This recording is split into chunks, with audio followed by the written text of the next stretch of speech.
Hello everyone! Today I'm making kettle corn in a stirring type popcorn machine. I previously demonstrated the stir crazy machine. What I have here today is the dash machine. They look very much alike and they work the same way. So what I'm doing here will work in either the dash or the stir crazy and maybe some other machines as well. I just cleaned my machine from the last batch, so I need to screw the stirring rod back in place, and now we're ready to roll, or ready to pop. So I'm going to use 2 tablespoons of popping oil for a half a cup of corn kernels. You can use corn oil or avocado oil, whatever you want. Many people use coconut oil. It's really up to you. And I'm also going to add a 1/4 teaspoon of salt to the oil now so that it mixes up well and coats the kernels. The salt is optional, but it helps with the flavor, so in the salt goes. Again, you can use sea salt or any salt you want. I'm using plain table salt here, a 1/4 teaspoon. And now for the corn kernels, I'm measuring out a half a cup of corn kernels. These are the yellow kernels, also from Orville Redenbacher. You can use the mushroom variety also. Those will pop into a ball shape. These are going to pop into a butterfly shape, complete with wings. Either type is fine.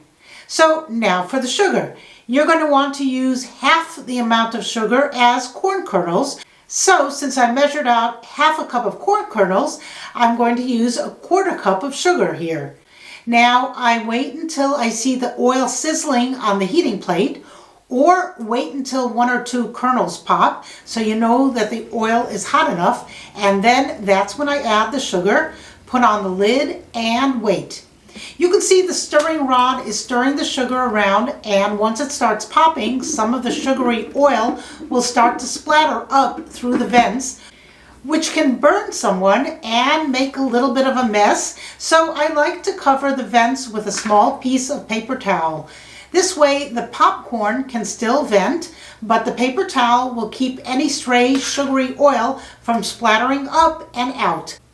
Okay, we have some popping going on, and pretty soon the kernels are going to be dancing all over the place. And there they go. All right, it looks like it's done, so let's turn off the machine. And it's even more important when you're using sugar to turn off the machine earlier so that the sugar doesn't burn. Put the lid on, turn this over, and don't touch it. The sugary coating on the popcorn is super hot and you'll burn yourself. Use a spoon to stir it around, and look at that. It looks beautiful. Now you can see that the pieces of popcorn are sticking to each other, and what I like to do is spread out a piece of parchment paper and then spread the popcorn out on the paper to cool off and let the sugar dry, and then you'll get a nice crispy coating of sugar on the popcorn, and it's just like candy, crunchy and delicious.